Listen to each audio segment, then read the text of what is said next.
What's up, guys? This is Tai Zen and Leon Fu, and we're excited to have with us here today Aaron. He is one of the most popular and prolific NextCoin ambassadors on Bitcoin Talk and on all the NextCoin forums. Now, there was a lot of people who said that was crazy when they first released the source code on January 3rd, 2014, that they purposely injected three security flaws in there and opened it up for bounty. That if somebody wants to review the source code and find those three security flaws, that they would be rewarded for it. And those three security flaws were also there to prevent other people from trying to clone the next source code before it was fully developed. Could you talk a little bit about that? Is that fair? Is that good? Or is that bad? Or what's your thoughts on that, Aaron? I didn't like it. I was not happy about that. To me, the promise was that we were going to release the source code on January 4th, whatever it was, X day, right? Okay. If they were going to do it, release it with flaws, then they should have said we're going to be releasing it with flaws on it. So that is, to me, somewhat of a little bit of a breach of contract. And I wasn't happy about it. I wasn't unhappy about it enough to go and sell all my stake. Okay. But I recognize why they did that. It makes sense from a tactical perspective. Yeah. I just would have felt a lot more comfortable if they had told us that that's what they wanted. Okay. So does that conflict with what you just said just a few minutes ago, that you prefer that people do not try that people do not try to clone or copy the next source code? Or well, yeah, I mean, and I assume so. There were two reasons behind it. One is so that somebody wouldn't just go and make a simple copy. Yeah. And then you exploit all of that hard work, right? So you have to look at it this way, right? The IPO brought in funds that made it possible for BC Next to create this thing. Okay. If somebody else comes along and just copies all of BC Next's work, takes all of the market share and all of the capital of NextCoin, and without doing any of that effort, really the victims here are the people who bought into that IPO. Yeah. They paid for a product to be developed, and somebody else is just going to take it and without any work of their own make an exact copy of it. But the other point was that this is a good way to find bugs that perhaps come from beyond and BC Next and Jean-Luc had missed, right? Because people don't know exactly what the bugs are. If they can look through and then they can point out one that wasn't the one that they injected in there, they go, oh, okay, well, that's good, and then they go fix it, and Next is more secure for it. So there are some good arguments for why it was a good thing to do, why it was a good idea. Because we can also look at it. Go ahead.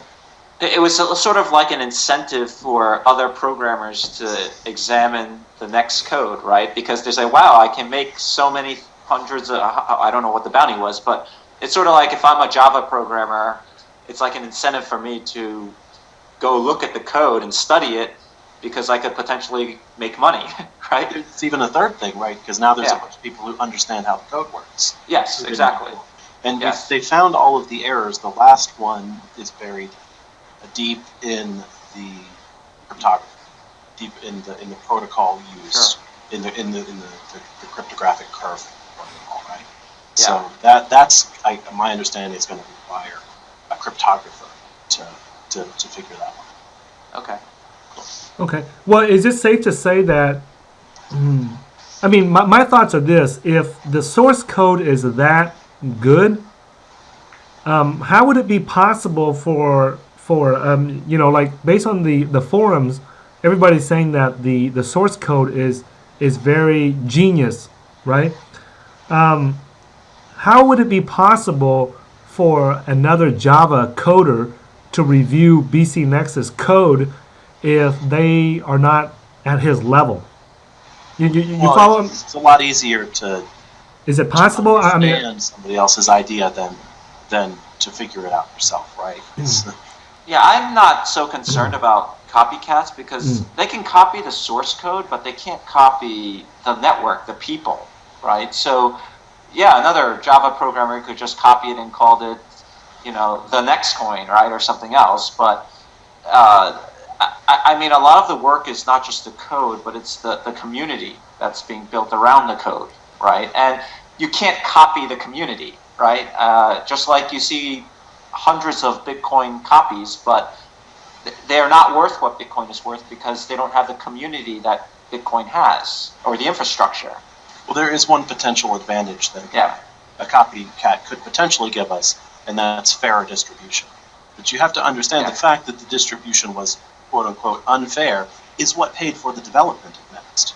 Yes. Yes. So I mean, The way I look at it is this, Aaron and Leon. The way a lot of people have commented on my YouTube video channel and on my Freedom blog at prison or freedom.com, and they say that they think it's unfair, it's a scam because the 73 original stakeholders got the majority of the coins.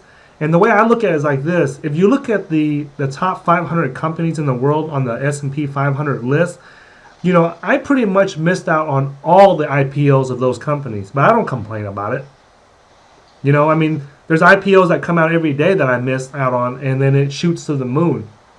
So, I mean, it's not the IPOs. Yeah. You're missing out on everything that comes before the IPOs. You need extensive licensing and things like that in order to even get involved. So IPO is sort of a good analogy, but I think maybe an even better one is that you could be one of those people who came before the IPO. You don't have any option to do that in the government regulated and controlled markets. In these, you have the ability to get in way before anyone can get into a stock, way before the IPO can start. Yeah. You have a lot of articles out on the internet about Next, and then you have a lot of writing out there. Now, does someone have to contact you in order to use those articles? Or they are welcome to use your articles and it's okay, and they just need to reference you, or what's the policy on that? Information is nobody's property.